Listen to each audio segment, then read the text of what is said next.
Parents कैसे हैं आप सब। उम्मीद है आप बहुत अच्छे होंगे और साथ में साथ आपके बच्चे का ग्रो भी बहुत अच्छा होता होगा। अभी हाल ही में मेरे पास कुछ कमेंट आए थे कुछ पेरेंट्स के, जिन्होंने कहा कि सर कुछ ऐसा बताइए कि जो हमारा बच्चा है वो डरता बहुत ज़्यादा है किसी भी चीज़ को लेकर के। अगर उसे पढ़ाई के लिए कहा जाएगा तो उस चीज़ से डरेगा, या कोई मान लीजिए कोई आप दूसरे के पेरेंट्स घर पे आ जाते हैं या कोई रिलेटिव आपके घर पे आता है तो बच्चा डर के मारे छुप जाता है, उसको उन चीज़ों से बहुत डर लगता है।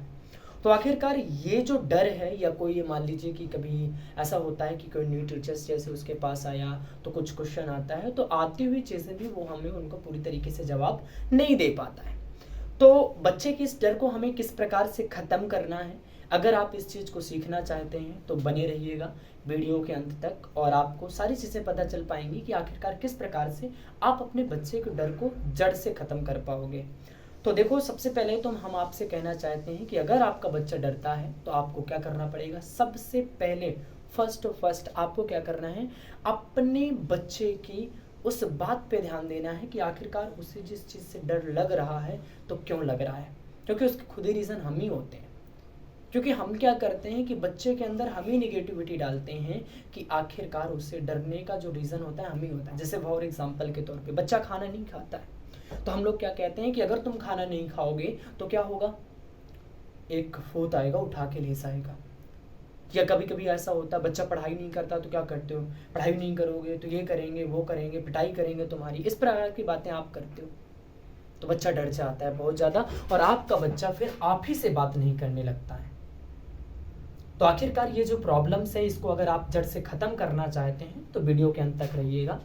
तो देखो, आपको हम एक स्टोरी के माध्यम से समझाएंगे कि आखिरकार किस प्रकार से आप अपने बच्चे को जड़ को ख़त्म कर सकते हैं। आपने एक स्टोरी बचपन में सुनी होगी या ना सुनी हो तो दोबारा सुन लीजिएगा। The monkey and the well, chapter 3 class की जो है वो एक स्टोरी है जिसमें हमें पता चलेगा कि डर किस प्रकार से ख़त्म किया जा सकता है। तो इस स्टोरी में होता क्या है, 4 चोर रहते हैं और वो चारों चोर एक गांव में एक मंदिर होता है जो बहुत ही ज़्यादा पॉपुलर, बहुत ही ज़्यादा फेमस मंदिर है। तो और उस जो मंदिर है उस मंदिर पे जो घंटी लगी हुई है, जो बेल है, वो सोने की है, गोल्ड। तो वो करते क्या है, एक दिन प्लान बनाते हैं कि ऐसा करते हैं, मंदिर जाते हैं और उस घंटी को चुरा लेते हैं और उसको बेच करके फिर अच्छी सी मोटी सी रकम कमाते हैं। तो मंदिर जाते हैं और चोरी करते हैं और चोरी करके वो घंटी को लेकर के किधर की ओर भागते हैं, जंगल की ओर भागते हैं। जब वो जंगल की ओर भागते हैं तो रात बहुत ज़्यादा हो चुकी थी।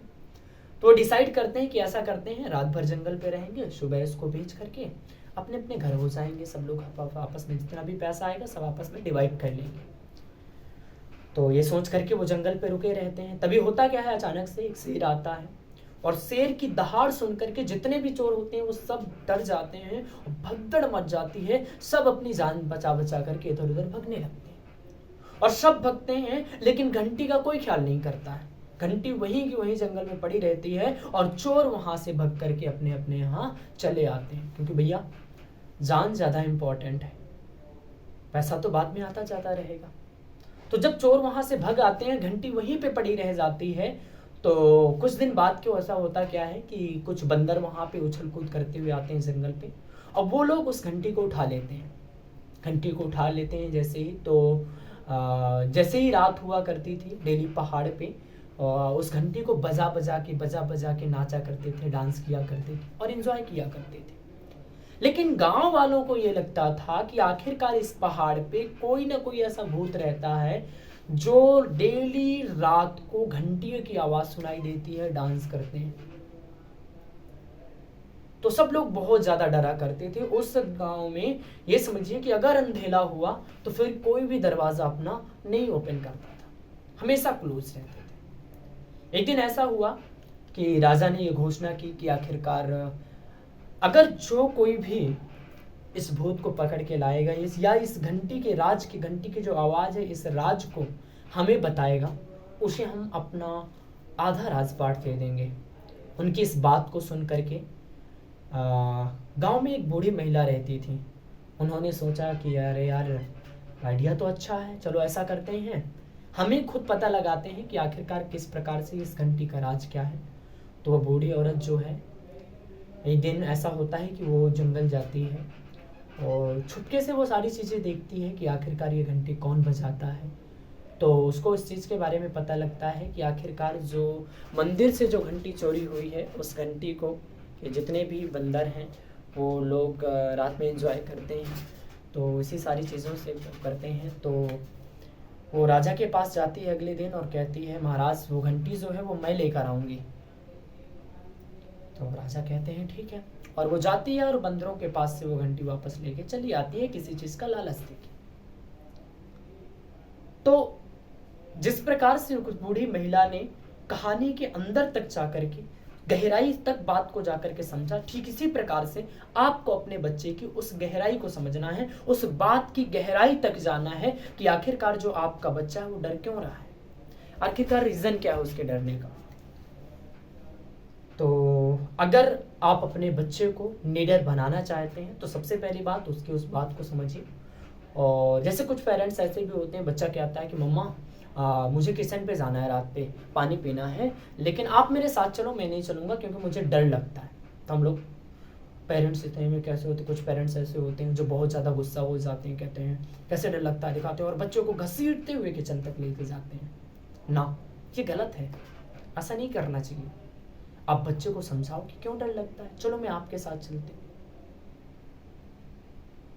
तो इस प्रकार से अगर आप करेंगे तो आई होप, हमें लगता है कि आपका बच्चा जो है वो डर से बिल्कुल निडर रहेगा। और होता क्या है कि कभी कभी हम अपने बच्चे को डर को खुद और बढ़ा देते हैं। किस प्रकार से, जैसे फॉर एग्जांपल आपके घर में कुछ गेस्ट आए तो आपके बच्चे अपने बच्चे के बारे में बताते हो, कहते हो यार ये तो अंधेरे से बहुत डरता है, तो अंधेरे से बहुत डरता है और कोई भी आता है छुप जाता है, ऐसी बातें बच्चों के सामने बच्चों की बातें निंदा कर रहे हो, तो उसको कैसा फील होगा। दूसरे पेरेंट्स कहते हैं हाँ हाँ सही है, बच्चा डरता है, ठीक है अभी बचपना है, सुधर जाएगा। लेकिन यही बचपना धीरे धीरे अंत तक जाता है और बच्चा बड़ा होकर के डरपोक बन जाता है। तो सबसे पहले आप अपने बच्चे की बात की गहराई तक जाओ और उसको हमेशा पॉजिटिव डिसीजन दो, पॉजिटिव बातें। आप ये मत कहिए कि अगर आपका बच्चा खाना नहीं खा रहा है तो आप कह रहे हैं कि खाना अगर नहीं खाओगे तो एक बाबा आएगा झोली में भर के ले जाएगा, है ना। ये गलत है, निगेटिविटी डाल रहे हैं अपने बच्चे के अंदर। आप क्या करिए, उसको समझाइए कि अगर आप खाना नहीं खाओगे तो आप फिट नहीं रहोगे, आप हेल्थी नहीं रहोगे। अगर आपका बच्चा पढ़ाई नहीं कर रहा है तो आप उसे ये मत कहिए कि पापा को बता देंगे, डांटेंगे और पिटाई होगी तुम्हारी, टीचर से बता देंगे, कंप्लेन करेंगे हमारी, ना। आप उस बच्चे को समझाइए, उसका जो ड्रीम है बोलो उससे कि अगर वो आप पढ़ाई नहीं करोगे तो आप डॉक्टर नहीं बन सकते। आप अपने डॉक्टर बनने का सपना किस प्रकार से साकार करेंगे अगर पढ़ाई नहीं करेंगे तो आई होप, हमें लगता है अगर आप इन सारी चीज़ों का ध्यान देंगे तो आपका बच्चा ज़रूर ही डरने से थोड़ा सा डरेगा नहीं और खुल करके सामने आएगा और आपका कहना भी मानेगा, क्योंकि आप उसकी बात को अंदर गहराई तक समझ रहे हैं तो वो आपकी बात को भी समझेगा। और तो अगर आप अगली से पहले हम बता दें कि अगला जो हमारा अगला वीडियो होगा वो इस पर होगा कि अगर आप अपने बच्चे को RH और S का फार्मूला देना चाहते हैं तो इस वीडियो को प्लीज़ सब्सक्राइब करिएगा और बेल आइकन ज़रूर दबाइएगा ताकि वो अगला इस वीडियो का नोटिफिकेशन आपको मिलता रहेगा कि आखिरकार RH और S का फार्मूला क्या है।